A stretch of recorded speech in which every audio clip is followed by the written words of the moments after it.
Tara guys, at samahan niyo muna ako sa aking mini vlog. Marami ang naganap nitong nakaraang araw, kaso nga lang ay hindi ko na kayo na-update. Naging busy nga ang kumari nyo at heto nga magsisimula na ulit. Diyos mio. Namiss ko nga mag-edit at mag-voice over at syempre namiss ko din kayo. Uunahin ko na nga muna tong mga best budol finds na na-check out ko. Dahil mahilig sa cookies si Samira, nag-check out ako ng mga yan. Sobrang mura lang yan guys at pwedeng pambaon ng mga chikiting natin. Napakasarap ng mga cookies na yan guys, hindi siya ganun katamis. Dahil nga naging paborito na ni Samira yan, nag-check out pa ako ng isang set. Mas bet kasi talaga ni Samira ang mga biskuit at mga cookies kaysa tinapay. Baliktad sila ng Kuya Cypher niya. Sa mga may gusto, ilalagay ko yung link sa comment section. At ang 79 pesos na lunchbox bento airtight food container na microwavable na din. Ang ganda yan guys at dyan ko lang nilalagay ang baon ni Samira. At ang best checkout ko sa lahat, ang bear brand na gatas ni Samira. At ang 2 pack na tsakay na pang baon. Mas mura online talaga guys ang gatas. At ang buy one take one na niacinamide tawas soap. Trending to ngayon guys at nakigaya na rin ako para sa Kuya Cypher namin dahil nahihilig siyang mag-basketball ngayon. Sulit na nga siya sa presyo niya dahil malaki naman siya tapos may kasama ng net bag. Para nga pala yan sa maaasim ang pawis, pawisin, may putok, may anghit or kung anumang body odor yan. Mabango naman siya guys pero hindi siya ganun kabango, mild lang yung amoy niya. Ipapasubok ko nga sa Kuya Cypher namin dahil nga napakapawisin niya ngayon lalo na pag nagbabasketball siya tapos mainit. Maganda din kasi ang mga reviews niyan kaya napa-check out na din ako. At ang pinakahuli ang bullster or hotdog kung tawagin ng mga anak natin. Tag-isa naman ng hotdog or bullster si Kuya Cypher namin tsaka si Samira kaso nga lang ay luma na at pisat na din. Ilang years na rin kasi ang itinagal noon kaya mukha na rin aswang pag tinatanggal yung cover niya. Tinapon ko na nga nung nakaraang araw dahil naiinis na nga talaga ako sa itsura niya. Tawang-tawa pa ako sa rider na naghatid niyan dito dahil nga sabi niya,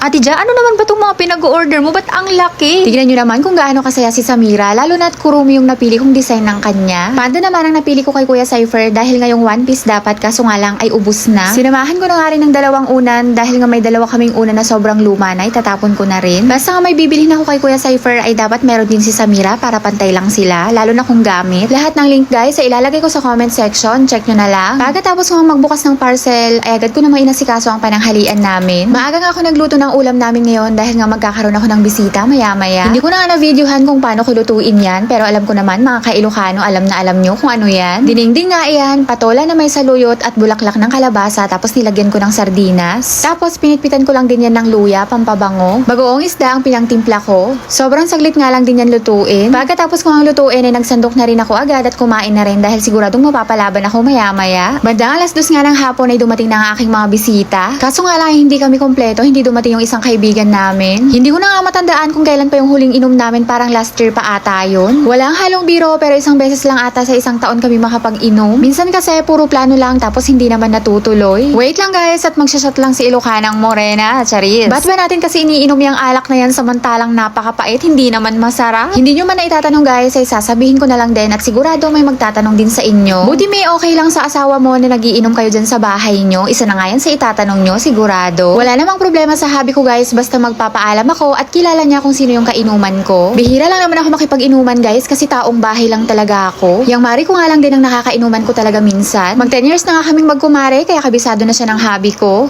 Isa ka din ba sa naghahanap ng authorized distributor ng I Am Amazing Pure Organic Barley? Or naghahanap ka ng mabibilhan online kaso nga lang nag-aalangan ka kasi baka makabili ka ng fake? Good news guys, dahil isa akong authorized distributor ng I Am, pwede nyo pong hingiin ang picture ng aking ID through Messenger para ma-scan ninyo at makasiguradong legit. Sa mga hindi po nakakaalam, sila po ang Board of Directors, founder at owner ng I Am Worldwide, nationwide at international po ang ating shipment. Ako po mismo ang magpapack at magpapaship para makarating sa inyo ang authentic na Amazing Pure Organic Barley. Para po sa gustong mag-avail at magpa-member, i-direct message nyo lang po ako sa aking personal account. Available din po si I Am Amazing Pure Organic Barley at iba pang product ni I Am Worldwide sa aking TikTok shop at sa aking shop sa Shopee. Ilalagay ko po ang mga links sa comment section maging ang aking personal account.